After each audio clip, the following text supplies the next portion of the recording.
Mr. David Licauco, abay ganito pala siya magtampo. Sa isang interview, marami po siyang inamin. But before that, if you haven't subscribed yet to my YouTube channel, please don't forget to like, share, and subscribe at hit mo na rin ang notification bell for more showbiz updates. Bago tayo of course magpatuloy sa ating updates for today's video, nais ko pong pasalamatan kayo for always watching and trusting this channel. Thank you so much sa inyong laging panonood at palagi ang pagsubaybay sa mga updates po natin. Maraming salamat po. At ngayong araw, bago tayo magpatuloy sa ating updates, of course, nais ko pong magbasa po muna tayo ng ilan sa mga komento ninyo sa comment section dahil talaga naman dami po nag-express ng kanila mga komento patungkol sa ating last updates. Unahin natin si Ma'am Mary Ann. Sabi niya, pa-shout out Lods, watching from Qatar, proud OFW. Ayan, thank you Ma'am Mary Ann. Shout out natin yung mga kababayan natin dyan sa Qatar, yung mga OFW na nagtatrabaho, especially si Miss Mary Ann. Of course, sabi ni Miss Anita Diaz, welcome back Dareds. You and Barda have been missed. Keep it up. Yes, Barda solid and thanks for supporting Barda. Ayan, sabi naman ni Ma'am Shisa Mabok, mas maganda na tahimik lang sila sa kotse nga ni David sila sumakay. And then sabi ni Miss Juliet Macato, hello Miss Tarets, deadma lang ako sa mga kuda-kuda about kesyo di nalalapit, di nagpapansinan, etc.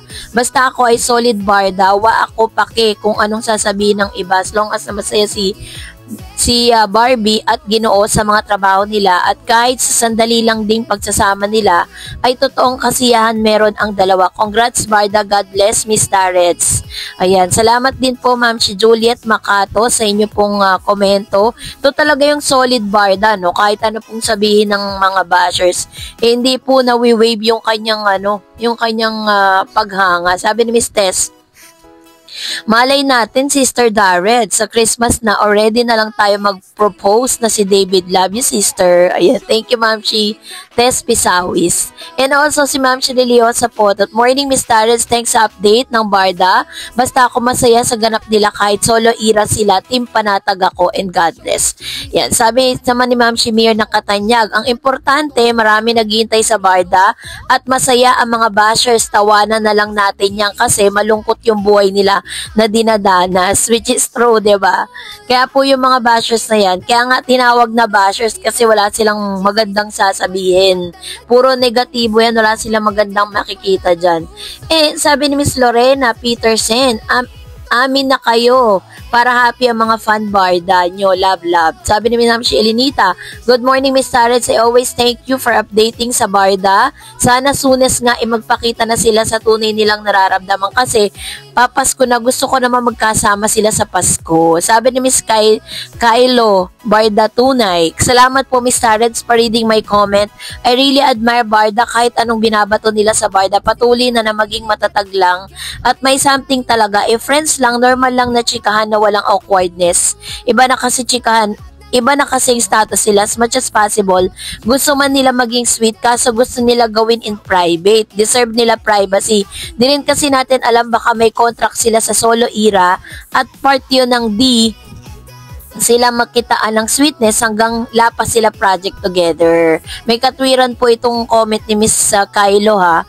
And Miss Tess Ver. Yan. Sabi niya, hi Miss Tarets, thanks, happy Tuesday, thank you for this update.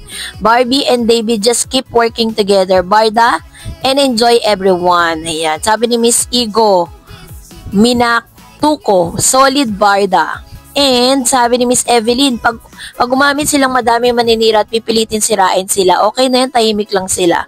Sabi ni Ma'am Sherlinda, tama lang magkasama sila, matatanda na sila, kaya ba nilang i-handle ang buhay nila. Team panatag po tayo, tuloy-tuloy ang Barda. Yan, salamat sa inyong mga komento.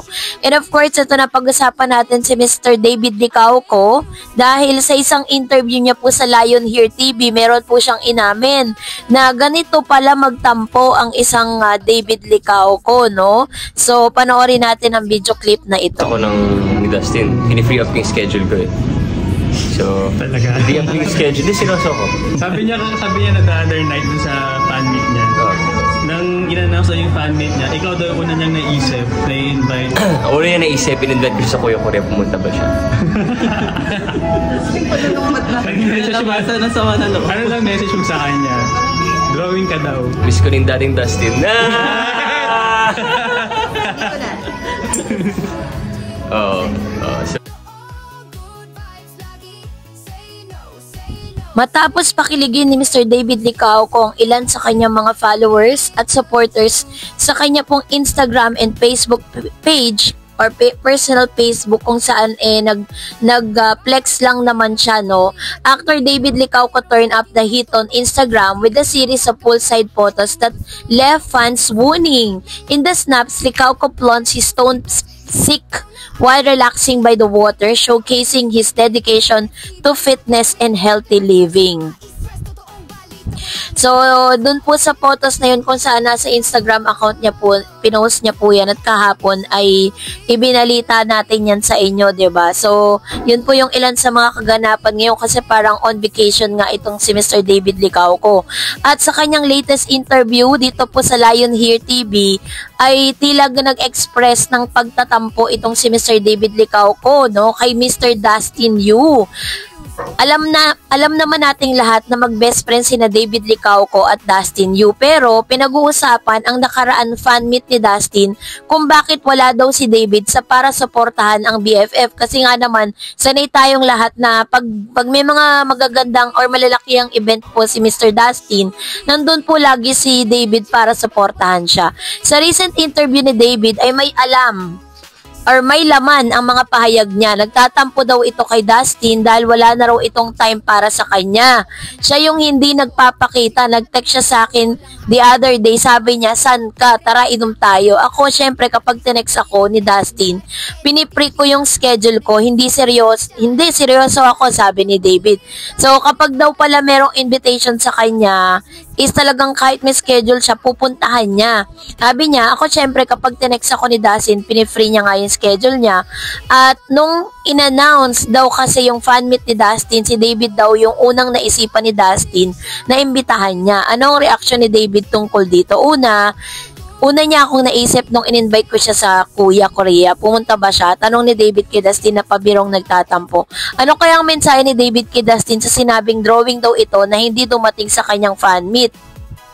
Sabi niya, na-miss ko na yung dating Dustin, sabay tawa ng malakas. Siya yung hindi nagpapakita kasi ako, dati pa naman sikat na ako, seryoso, naging busy na ako sa showbiz, pero siya yung priority ko. Ngayon, anong nangyari? Yung Maria Clara at Ibarra, sobrang busy ko noon. Kung saan ako, pero lagi ko siyang kasama. So, kailangan niyang malaman yon. Deklara ni David, hirit pa ng press, na may miss mo siya, hindi na, nakamove on na ako okay na ako, sabi ni David. So, ganito pala talaga, no? Nagtatampo rin pala ang isang David Licao. Nakakatawa lang yung kanilang samahan, no. So talagang very rin pala si Mr. David Licao.